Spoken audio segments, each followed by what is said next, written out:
The latest you-beaut technological marvel designed to enhance the movie-going experience has just arrived in Australia.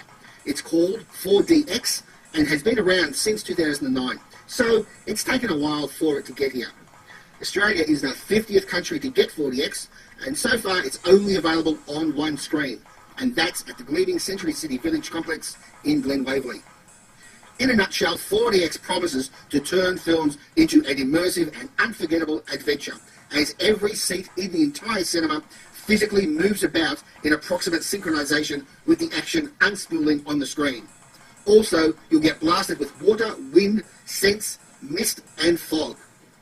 Now, if this sounds like the cheesiest attempt to enhance the movie-going experience ever since Sensurround vibrated us in the 1970s and John Waters freaked us all out in 1980 with Odorama, well, you're right.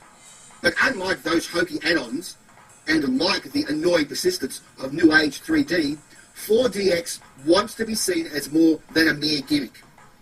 Well, it is more than a mere gimmick. It is a compendium of gimmicks. But is it any good? In the interest of providing a fair assessment of 4DX, I avoided the hoo-ha of the media preview and instead subjected myself to a third viewing of Thor Ragnarok, God help me, at a public 4DX screening. So, what's it like? Well, the main thing you notice first up is just how severe and violent all of that movement actually is. With no notice, your seat suddenly lunges forward, then back, then tilts, yaws, leans and shakes. Now, while all this is going on, you also get blasted with cold gusts, sprayed in the face with mists and water, shot in the back of the neck with an air hose, and you get prodded in the spine as though somebody behind you is angrily kicking your seat. Now, occasionally the screen emits banks of fog as well. Now, all of this adds up to a lot of hissing from pressure hoses over the soundtrack of the film. Now, I found these gyrations very distracting. The movement gets so intense that the quiet periods of the film come as something of a relief. And to be honest, 4DX proved to be diverting and certainly novel, but not all that fun. Now, some cautions. If you suffer from motion sickness, don't go anywhere near 4DX. And if you've never suffered from motion sickness, be prepared for the possibility that you just might be about to. There is just so much rocking around across the 2 hours of the film that it might also be a good idea to avoid eating a big meal beforehand, just in case.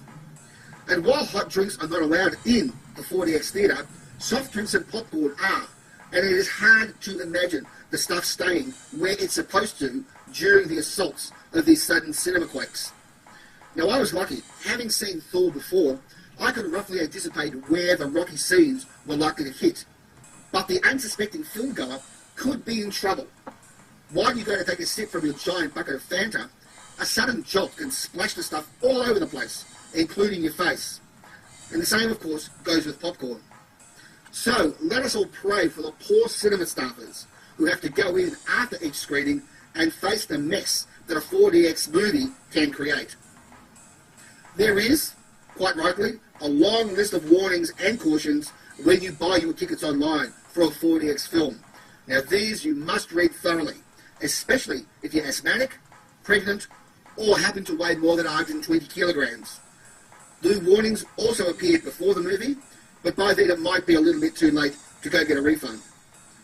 Now, like 3D and IMAX, you do pay a premium for the 4DX experience, which means an adult could end up forking over $31.50. That includes your booking fee. That's a lot for a simulation of what it would be like watching a film during an earthquake. However, I did find that there was a lovely little hidden bonus to the 4DX experience. Because all the seats in the cinema move regardless of whether there's anybody sitting in them, the vision of watching banks of empty seats moving around in perfect synchronisation was, I have to say, quite delightful. It was like watching a robotic ballet. It was pretty cool, so I recommend booking a seat near the back of the theatre. But the really big question is, will 4DX take off? Well, that depends on whether people find it immersive or merely distracting. That is, as distracting as I did. There are some heavy hitters set for 4DX, including Justice League, Jumanji, and The Last Jedi. These films should give the format a pretty good workout before people decide whether 4DX is going to be allowed to become part of their movie-going diet. As far as I'm concerned, the jury is definitely still out, so I will revisit this topic in a few months' time, just to see how it is actually faring.